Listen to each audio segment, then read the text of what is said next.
Let's talk about what we're going to talk about today. Getting your first deal virtually.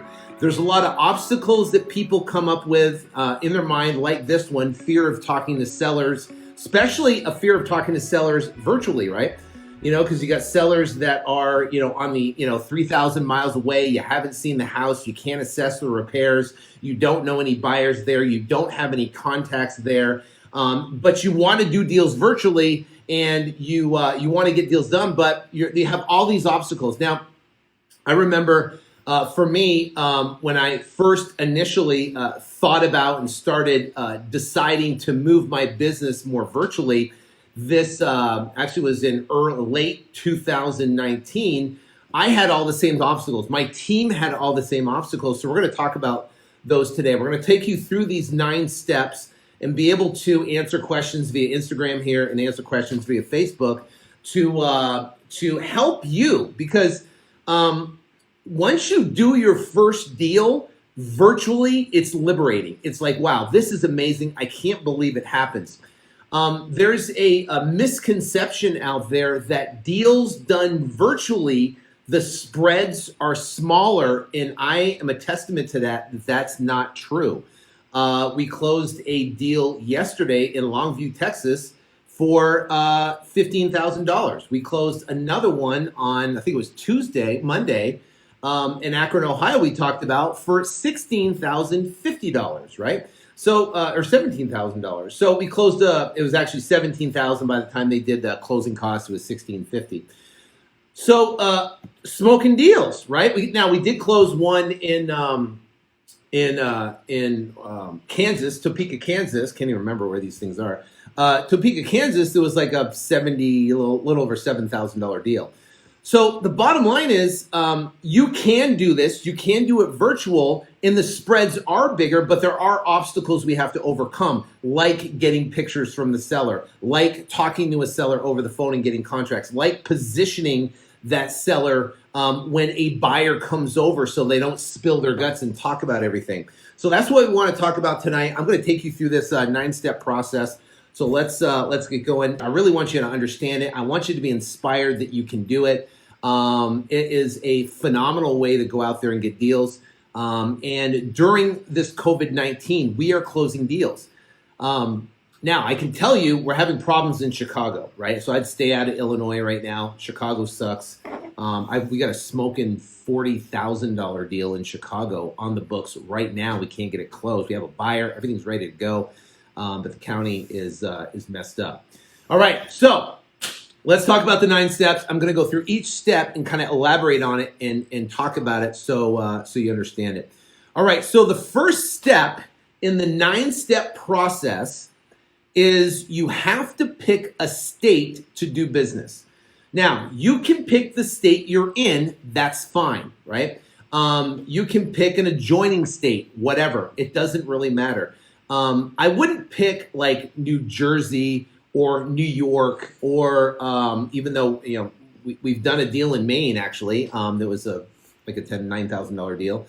But you want to pick a state, right? There's really no methodology. You could pick Arizona. You could pick Vegas. You could even pick California if you want. There's deals you can get out of California. We got a deal out in California in Cathedral City. So picking why not New Jersey? Well, first off, it's getting hammered by COVID right now, and it's really small. There's not a lot of towns. It's it could be, I don't know. You could try New Jersey. We're specifically not targeting New Jersey right now. Anyways, so even though it's a great place, not really Atlanta. So Blessed Good Life said, should you do Atlanta? No, you don't want to target Atlanta. You want to target Georgia, right? I'll give you an example. So people say, and here's why, and I'm going to tell you the methodology once we get to marketing, because when you target the big towns like Phoenix, like here's Huntsville, Alabama. That's a hot little market, right? So if you target Phoenix, you target Atlanta, you target Houston, you target Dallas, you target Las Vegas, right? You target some of these bigger cities like Baltimore or Philadelphia or Charlotte. Those are all big MSAs. Memphis, Tennessee, you're right. Those are big MSAs. And when you market to those Miami, Those are big MSAs. When you market to those big MSAs, the response rates are significantly lower. In example, in Phoenix is 0.0007% response rate in Phoenix, right? In Phoenix alone. So which sucks, right? So the next thing is, is that, if you pick those and you target them with a second best method of getting deals, which is Google AdWords, the cost per click is ridiculous. It's like astronomical. So you have this ridiculous high cost per click. Hoboken, you could target specifically Hoboken. Cleveland is a big MSA. So if you're going to target Cleveland, your cost per click is going to be higher and your response rate is going to be lower when it comes direct mail. So let's talk about let's talk about Georgia specifically. So we've got deals in Savannah that we're working on right now. We closed the deal in Hampton, Georgia. Now, Hampton, Georgia, of all places, we happened to find another wholesaler that helped us, a guy named Chris Brown actually, helped us sell this property in Hampton, Georgia, right? I've never been to Hampton, Georgia, but that was about an $8,000 deal in Hampton, Georgia that we closed, right? It was a fiasco because we had multiple different buyers. One of the buyers was in China, and this whole COVID thing came down. He's trying to get back here. It was crazy, but we actually got that. We got that done. So when you pick a state, you pick the state to focus on. And then what we're going to do, step number 2 of the 9-step process of getting deals, getting your first check virtually. Step 2 of that process is now you want to pick smaller cities within that, and you want to stay out of the MSAs. So let's go back to Atlanta for an example. So what's the criteria? So let's talk about the criteria for these small towns. Now, how do you find these small towns? Now, if you go to Google and you search cities over 50,000 population in Georgia, it will give you a list. If you go cities list by population in Kansas, it will give you a list. Cities list by population in Ohio, it will give you a list. So now you pick the state, now you pick the cities, and you can easily Google that by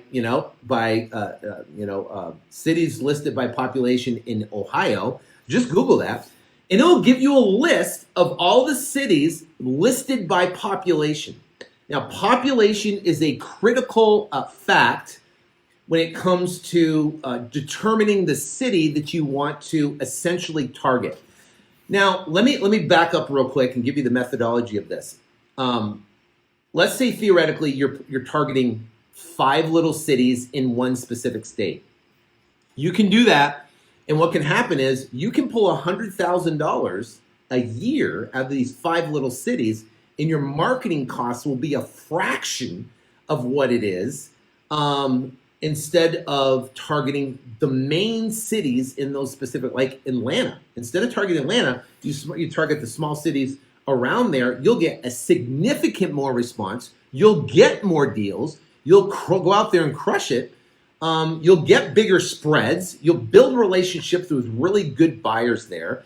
And you'll pull $100,000 out of each little market. You have 5 markets, that's $500,000 a year, working virtually, from wherever you want to work, from home or whatever. So that's our idea. That's what we're looking for. We want to find these little gold mines. Now, let's go back to Atlanta. Now, in Atlanta, you could go out and Google cities by population, my fault, not Atlanta, Georgia, cities by population in Georgia, and see what comes up, right? So I wish I could show my screen, but I can't. So cities by population in Georgia. So cities by population in Georgia. Okay, look at it. Here's the list right here. So we got cities by population. Of course, Atlanta is the number 1 by 479,000. Now I'm going to scroll down. Now, what we're looking for is a populations 50,000 or less. I mean, you can do more than 50,000, but it's going to be a little bit more competition in there. like for an example, we've done Lubbock, Texas, larger population. We've done Midland, Texas, larger population. So I don't want to put a criteria. It's 50,000 or more, let's say. And that's criteria one. Criteria one is 50,000 or more, right? Obviously less and stay out of the major MSA. That's criteria number one. And there's a couple different criteria that we want to talk about on here. And these criterias, they're all combined together. So if one is less. So for example, let me get to the criteria first. So essentially we got 50,000 or more. The second criteria is that it helps if the property is within an hour or so, hour and a half, hour and 10 minutes, hour from a major MSA. That helps, okay? Major MSA.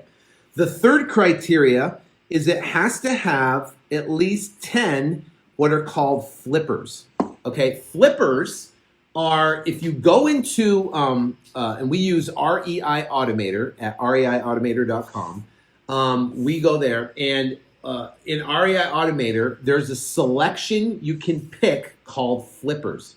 So you can go in, you can pull all the flippers right out of REI Automator. And what is a flipper?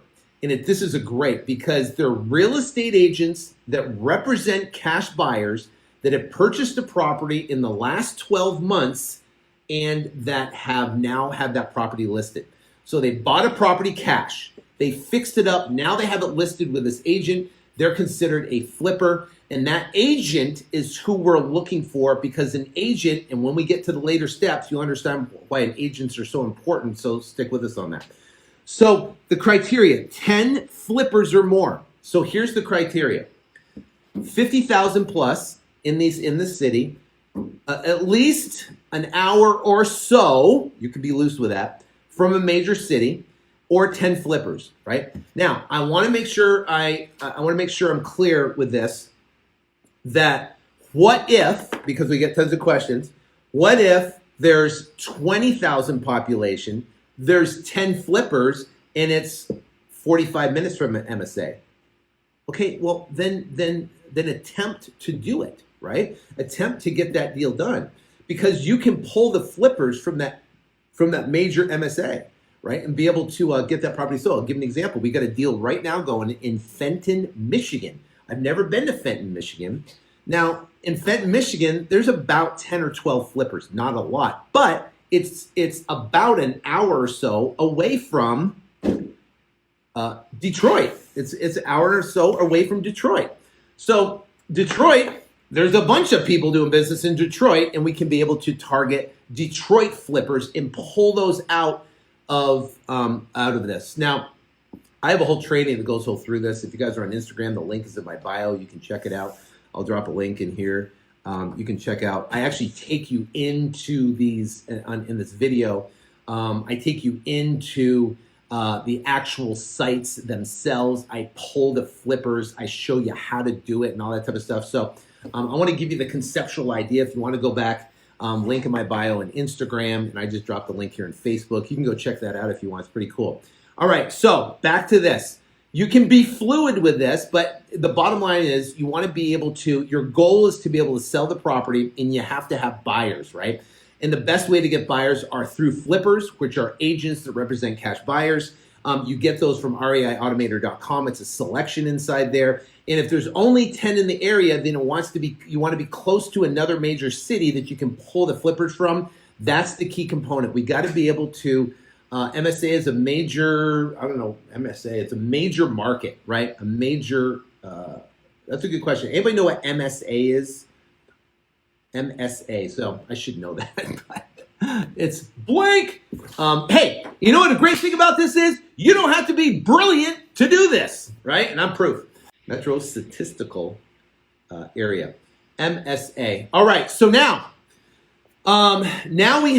we've got the state. Now we're talking about the 9-step sequence to get your first check, your first 5-figure check, and this is all across the entire country. You pick your state, right? And the state, it doesn't really matter what state you pick, and then you pick a city within the state. Has to have 50,000 plus, has to be at least within an hour of a major MSA, and it has to have 10 flippers. What if What if you have 50,000 population? It's not close. It's not close, but you have 50 or 60 flippers. Savannah, Georgia is an example, right? Savannah, Georgia is not next to a major MSA. There's 50,000 population and there's a ton of flippers there. Well, guess what? That's a great little town. And here's the great thing. No one's marketing to these people. The response rates are insane. The cost per lead is literally nothing. And I'm going to talk about marketing here and how to get deals in these specific areas to get the most motivated sellers. We're going to talk about that. But it's insane, right? And nobody's talking to these people, and you can negotiate to get super low discounts on these particular properties. All right. So now after we pick our city, we pick our state. Now let's talk about the two. This is step number 3 of the 9-step process. Step number 3 is the 2 best marketing methods to essentially find these buyers, right? Find these sellers. And number 1 is direct mail. And number 2 is Google AdWords. Now let's talk specifically about direct mail. Now direct mail, the most important thing with direct mail is the list and the mail piece, right? So let's talk about that. So the list itself.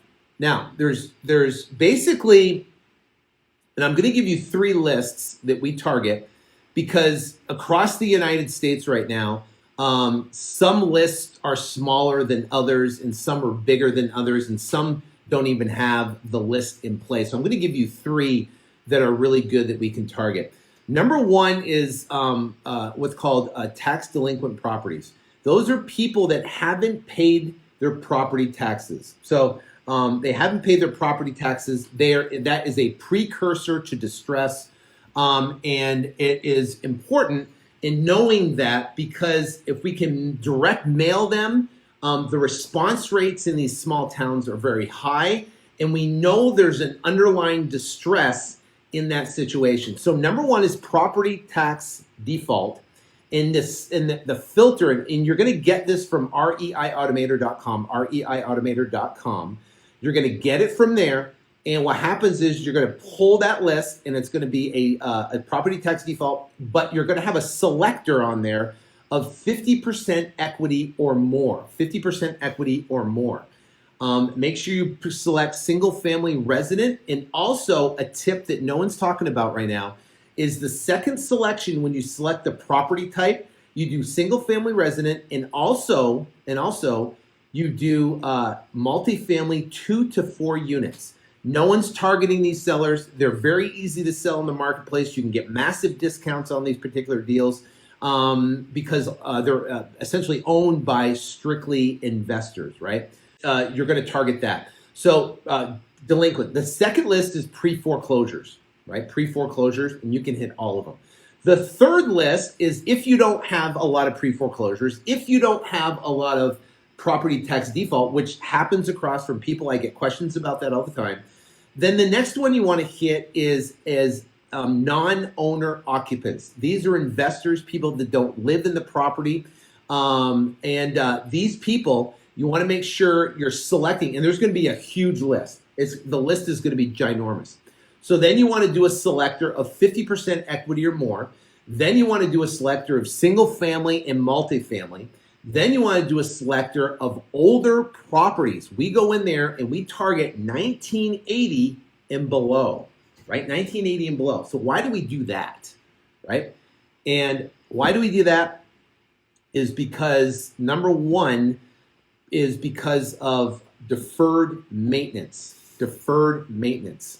Deferred maintenance on there is important because with that deferred maintenance, that's how you're able to negotiate and get those deeper discount deals. The best deals with the biggest spreads that we've done are older properties that need work. So if you target those specifically with direct mail, you'll get incredible results. All right. So now that's direct mail. We just talked about the list. We gave you the 3 best lists and the criteria. Now let's talk about the actual mail piece. What's the best mail piece? Now the best mail piece out there that you can target right now is what's called a street view postcard. And I think you can get it from yellowlettermail.com, yellowlettermail.com, and I don't have any affiliation with these guys at all. Yellowlettermail.com, and it's a street view postcard. So you get that list from REI Automator, and you send it to those guys at Yellow Letter Mail. They'll send out what's called the street view postcard, and you're able to literally, you're going to get an amazing response rate because it takes a picture of the front of the house. It puts it on the postcard and asks this question: is this your house? And literally, you'll be able to, your phone will melt. So, do we got the 3 postcards? Non-owner document is the same as absentee owner. Yes, that's correct. In-state or out-of-state? That's a good question. You can pick local first.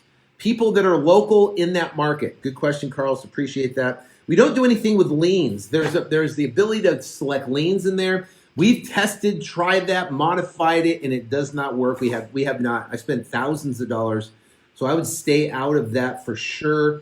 But non-owner occupant, local, in-state, unless you're trying to make the list bigger, then you could select out-of-state as well. Good question, though. What's the site for the direct mail? Yellow Letter Mail. Yellow Letter Mail. Can you mail states from Canada? Yes, you can. So there's a couple guys that I've worked with and been part of a mastermind, and Josh and Steve. They're out of actually, I think, Toronto, and they're crushing it. They pick a couple markets in Texas and Tennessee, and they're doing 100,000 a month virtual wholesaling right now from Canada. So you can definitely do that. Let's talk about Google AdWords. Then we're going to move on talking to sellers. So Google AdWords, I'm going to talk about specifically. You do need a budget. I would recommend starting out with $25 to $50 a day to be able to do it, to let it grow. And when you're doing Google AdWords, you want to target the state. You want to do it for maximized conversions. You want to start out with, like I said, 25 bucks, maybe even 15 to 25 bucks a day would be a great little budget to start. But you want to target the state. You're obviously going to have a website. You can use like oncarrot.com is a really good website. Which you can do. They're easy to set up. They can connect the domain. I'm coming out with the software here at the end of the month, beginning of next month, that have integrated websites that convert like crazy. Our websites right now are converting at 27.8%, which is unheard of in the marketplace, which is crazy. Can you text mass sellers? No. I wouldn't go out there texting mass sellers. You can get yourself in trouble for that. So I probably would stay away from that. But you can individually text sellers. So you individually text them. You can do that. And you can individually cold call them. It's a very cheap, effective way. Google AdWords, once you set up, it's a set and forget type of thing, right? Set and forget. Actually, if you hit the link in my bio on Instagram or the link here in the comments that I left here, you'll see I can go in there. I actually take you into my AdWords campaign and kind of show you what it looks like and what we've done. But in AdWords right now, we're getting leads for about $11.35 a lead. I started running the campaigns. Now, it took me about $1 million to figure out how to structure the campaign that way.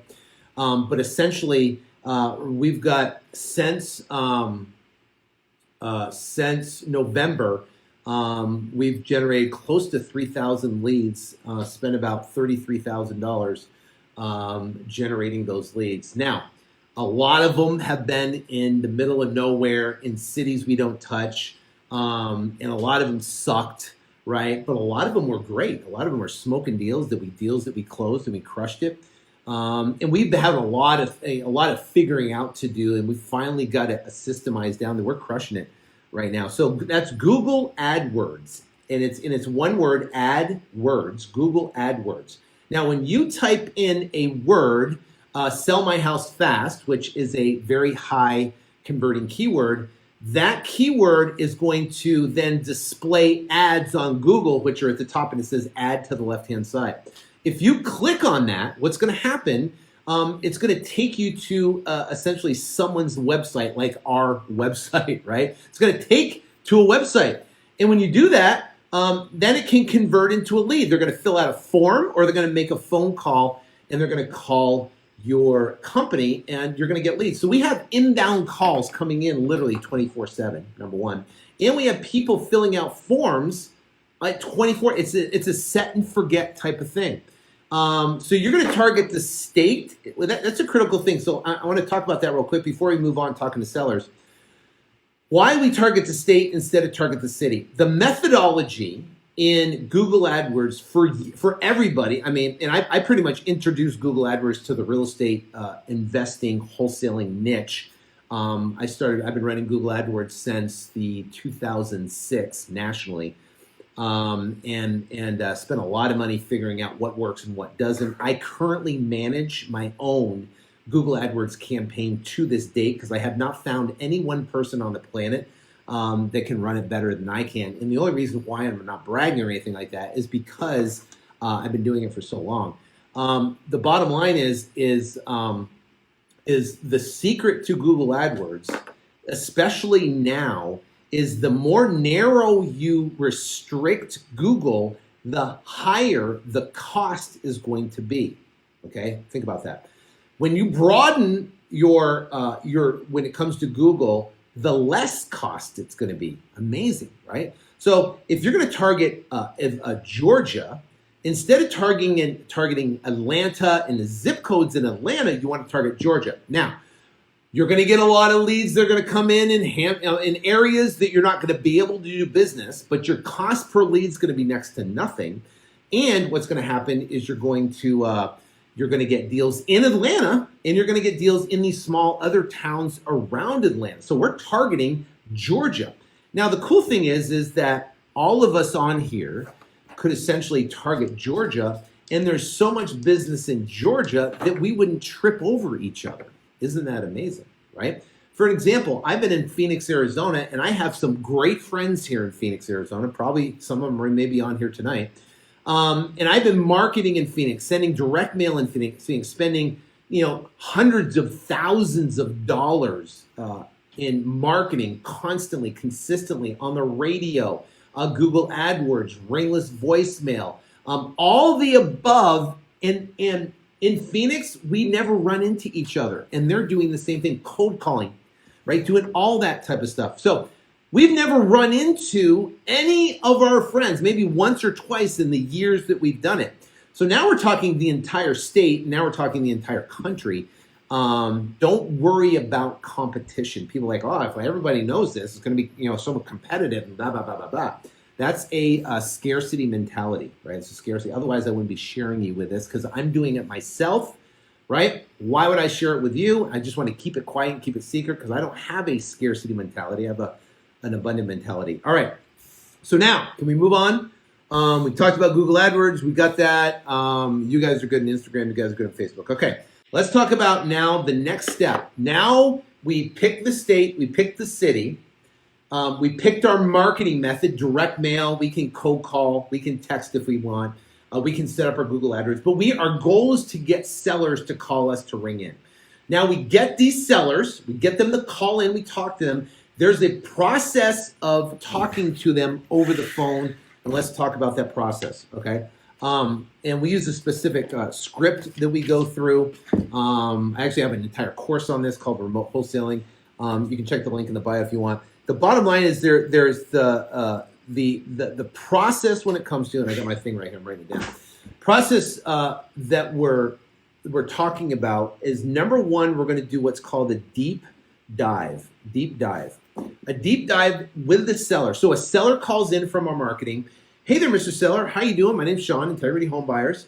How you doing today? Good. You're going to have a conversation. Remember, the goal is to build rapport. Remember, the goal is to get the seller to like you and trust you. If they don't like you and trust you, they're not going to do business with you. That's the first and foremost. All this other stuff is just technical. The most important thing is getting a seller to like and trust you. If you can do that, then you can do business with pretty much anybody, and doing it over the phone is not that hard. It's just like it's just like us having a conversation right now, like we're talking about. So the first part is a deep dive, right? We're going to do a deep dive. We want to really deep dive into them. their situation, what the problem is, what is the story, what is the reason that they are selling, so we can make a determination if they need to sell or if they want to sell. If someone needs to sell, the underlying motivation there is absolutely critical, right? If someone needs to sell versus wants to sell. If someone wants to sell, yeah, I was just thinking about selling, just give me an offer. That's a big difference, right? A big difference. So deep dive, part of it, get to like and trust. You're looking for that story. Why are they selling? Do they need to sell or want to sell? Then the second part of that, that's step one. The second part of that is now the property. Mr. Seller, can you tell me about your property? Tell me about the condition of the property. Now, during this process, you essentially want to build over the phone, having the seller give you numbers, a repair list. Okay, so let's walk. I haven't been to your house, Mr. Seller, and obviously you're there. You know your house better than anybody does. But let me ask you a question, Mr. Seller. When was the last time the roof was replaced? Now, if you've took my advice on the marketing and you're targeting houses 1980 and below, guess what? All these houses are going to have significant repairs and they're going to have deferred maintenance on them. And this list is going to be fairly significant, which is going to help you negotiate a deeper discount price. We're getting properties right now in the 40 to 50% of Zillow pricing. That's where we're ending up on our pricing. 40 to 50% of Zillow pricing is what our number is. Okay, so deep dive. We're going to do a deep dive. We're going to gather information and we're going to find out about the repairs. How do we do that?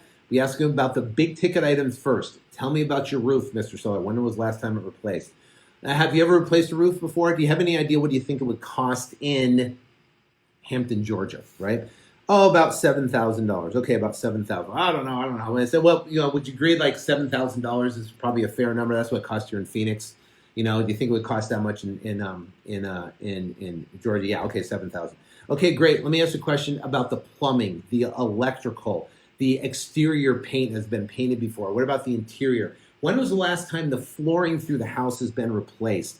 So if you're going to replace the flooring, do you have any idea what do you think it would cost? And you said it was 1,600 square feet was the property, or 1,500 square foot with the property. Okay, so let's say flooring, typical house, you're talking what, $10 a foot? So that's about $15,000 just for flooring if we're going to do that. Does that sound fair, Mr. Seller? Or you think you can get it for cheaper? Oh, you can probably get it for cheaper, say $10,000. Okay, that makes sense. Well, let's write $10,000 down. So you're getting an agreement on the thing. Let me ask you a question, Mr. Seller. What your kitchen right now? Obviously I can't see it. What would it take to get to HGTV like 2020 style? What would it take to get it up to that current condition?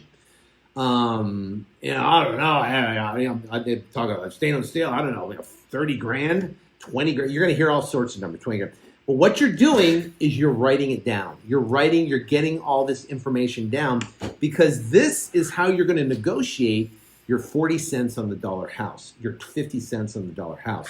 It's going to be deep dive understanding their mission, what their motivation is, why they want to sell, how fast they want to sell, which we'll talk about here in a second, and then the condition of the property. Now you're going to get down to, and in part of your deep dive, one question that's going to come out right close to the beginning is, let me ask you a question, Mr. Seller. Obviously, I want to ask you about your property. I want to see how I can help you out.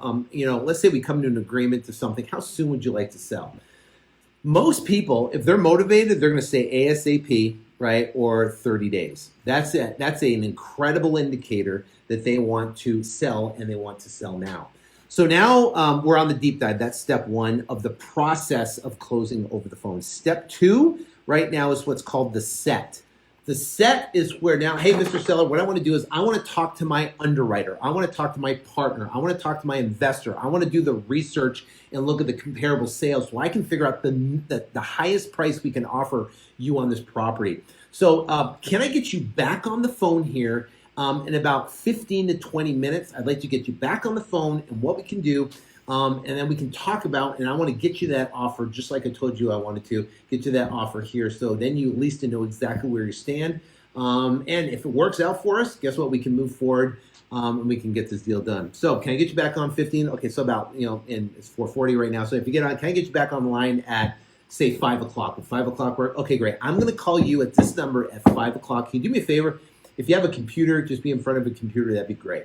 So boom, that's the set. Now you set them. Now is 3 is you got doc prep and you've got research. So you're going to come up with your offer number, doc prep and research. Doc prep and research. That means we're going to get the research, we're going to get the offer price, we're going to prepare our DocuSign document with our offer price ready to go. And then number 4 is we're going to do the callback and close. We're going to call them back. We're going to make sure they're in front of their computer. And then we're going to close that deal by going back to them and say, hey, Mr. Seller, looking what is selling in the area. Based upon what you're telling me on what's selling in the area and also the amount of repairs, basically we added up everything. It's about $32,700 for the repairs that we discussed. That being said, if we kind of look at that, that's going to put us at an offer price, Mr. Seller, around $121,400. So, that will be our offer. We can do that cash. That will be the net number to you. There'll be tax prorations, but remember, you don't have to pay commissions, closing costs, fees. You don't have to fix anything on the property. So this is a number that is net to you, subject to taking out any taxes that were already paid. And if you already paid your taxes, you're going to get a credit back. So $121,400, you get that. So that's not bad. That's pretty good, $121,400. You say, great, Mr. Seller.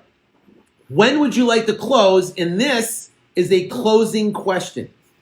This is a closing question. You don't go, so it's $121,000 work? No, you don't want to do that. That's what I used to do. I go, so do you want to do $121,000? Do you want to do it? No, that's not what you do. A closing question is this. So let me ask you a question, Mr. Seller. Would you like to close on Friday or Monday?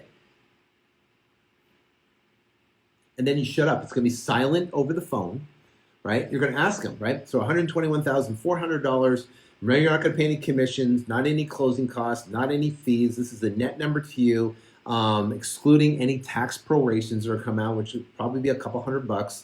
Unless you've already paid your taxes, you actually get a credit back. So assuming that's all done and you have that, and that's the net number to you, when would you like to close, Mr. Seller? Would you close on Friday or Monday?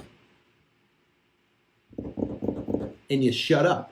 You can't say a word. You can't see anything. So this fear that you have of talking to sellers here on Instagram, right? That essentially, if they say Friday, you go right directly to writing up the contract or going through the contract on their computer.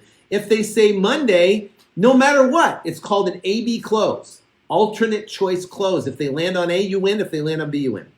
Now, a couple things are going to happen. They're going to come back and potentially go give you an excuse. Well, I got to think about it. Well, I got to talk to my friend. Well, I've got to talk to my attorney. Well, I've got to talk to my agent. Well, I got to talk to my wife. Well, I got to blah, blah, blah, blah, blah. They're going to essentially give you an objection. An objection doesn't mean no. An objection just means you haven't answered all the questions yet or got to a price that makes sense. 99% of the objections are price driven, so we want to pull that out. So let me ask you a question, Mr. Saleh. I appreciate you want to think about it, but what exactly do you want to think about? Do you want to think about the contract specifically? Do you want to think about the process of what we're doing here? Do you want to think about me? Is there something I said or did that maybe offended you? Or do you want to think about the price? Is the price most important thing to you? What specifically? You take a broad, I want to think about it, narrow it down to a specific. What specifically do you want to think about out of those? And the majority of the time, they're going to say price. So say, okay, well, the price. Okay, you want to think about the price. So let me ask you a question. I offered you $121,400. Where do you need to be to get the deal done today? Where do you need to be to get the deal done today? And it's now what happens is you offered, now you're going to get a counter offer. Well, I wasn't really thinking that low, 121,000, but if you can do 132,000, it's a deal. So you're saying, Mr. Seller, just want to get this clear, $132,000, we got a deal, right? Okay. So you know what? I don't know if I can make that happen. Can you hold on 1 second? Let me talk to my partner. And then you can go back and you can negotiate with the seller, and it's $10,000 gap, and you can bring it down.